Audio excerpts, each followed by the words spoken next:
America के शहर south California से शुरू होने वाला विंड फायर जो कि एक बहुत ज़्यादा खतरनाक सूरत हाल जो है वो अख्तियार कर चुका है। अब तक अगर देखें तो इस विंड फायर से 10,000 एकड़ तक का रकबा जो है वो जलकर राख हो चुका है। तो वहीं 2 लाख के करीब लोगों को वहां से निकाल कर दूसरी जगह पर सेफ मुकाम पर जो है वो वो है जो मुंतकिल किया जा चुका है। तो दूसरी तरफ अगर देखें तो ऑलमोस्ट 15 लोगों की जान अब तक जो है वो इस दुनिया से चले गए हैं। मतलब ये अमेरिका की हिस्ट्री का सबसे बड़ा जो है वो विंड फायर साबित हुआ है। और अगर जो मजीद सूरत हाल देखें तो जो वेदर अपडेट निकल कर सामने आ रही है तो अख्तियारात यही हैं कि अब ये जो मजीद सूरत हाल जो है बिगड़ सकती है इस विंड फायर को लेकर, और ये जो आग मजीद खतरनाक साबित हो सकती है अमेरिका की तरफ से। अगर देखें तो ऑलमोस्ट तमाम ये जो सारी जो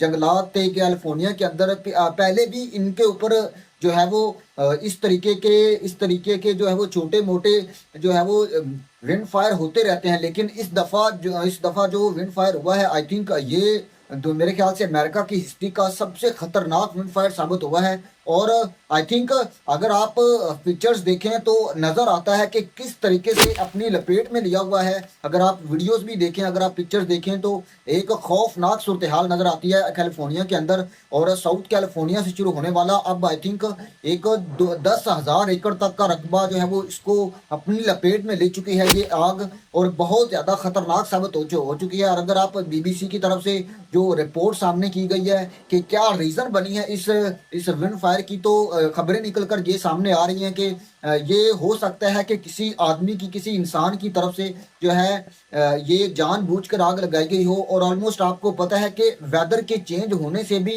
कैलिफोर्निया के अंदर पहले भी इस तरीके के जो खदशात हैं वो जाहिर हो चुके हैं, यानी कि पहले भी इस तरीके की आग लग चुकी है। लेकिन अब जो 2025 के अंदर जिस तरीके से अमेरिका के अंदर इस सूरत हाल का आगाज हुआ है, यानी 2025 अमेरिका के लिए तो आई थिंक बहुत ज़्यादा खौफनाक साबित हुआ है अब तक। और ऑलमोस्ट 10-12 दिन ही हुए हैं जनवरी 2025 के, मतलब 2025 के अब तक 12 दिन ही हुए हैं, और अमेरिका के अंदर इतनी तबाही के ऑलमोस्ट अरबों डॉलर्स का, अरबों अरबों मिलियंस डॉलर्स का नुकसान अगर कहीं तो हो चुका है। और दूसरी तरफ जो है वो पैसिफिक पैरा जो कि अमेरिका का एक मेरे ख्याल से महंगा तरीन शहर है, जहाँ पर आपको हॉलीवुड के स्टार्स के हाउस देखने को मिलते हैं, जहाँ पर आपको दुनिया के और पॉपुलर्स की जो सेलिब्रिटीज़ हैं या जो स्टार्स हैं उनके घर भी देखने को मिलते हैं, जिनमें जिनमें भारत के शाहरुख खान का घर भी वहाँ पर है। वो जो इलाका है वो भी आग की लपेट में मुकम्मल तौर पर आ चुका है। और आई थिंक उसको देखते हुए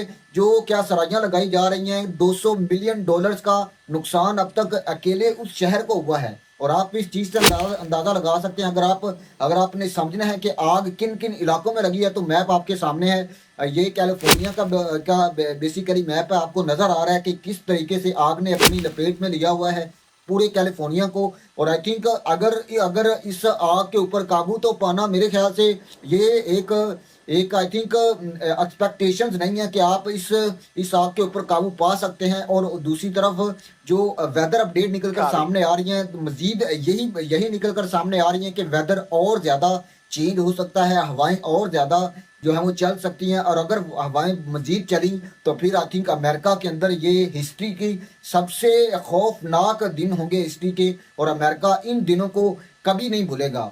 और अगर दूसरी तरफ डोनाल्ड ट्रंप को देखें तो डोनाल्ड ट्रंप ने इस तमाम वाक़े का, इस तमाम सूरत हाल का जिम्मेदार जो मौजूदा दौर के उनके प्रेसिडेंट हैं उनके ऊपर लगाया है। और याद रहे कि फरवरी 2025 में डोनाल्ड ट्रंप वापसी अमेरिका के अंदर प्रेसिडेंट बनने जा रहे हैं। लेकिन डोनाल्ड ट्रंप के आने से पहले ये सूरत हाल आई थिंक बहुत ज़्यादा खौफनाक है अमेरिका में। और अमेरिका में अब एक एक एक खौफ का समा है।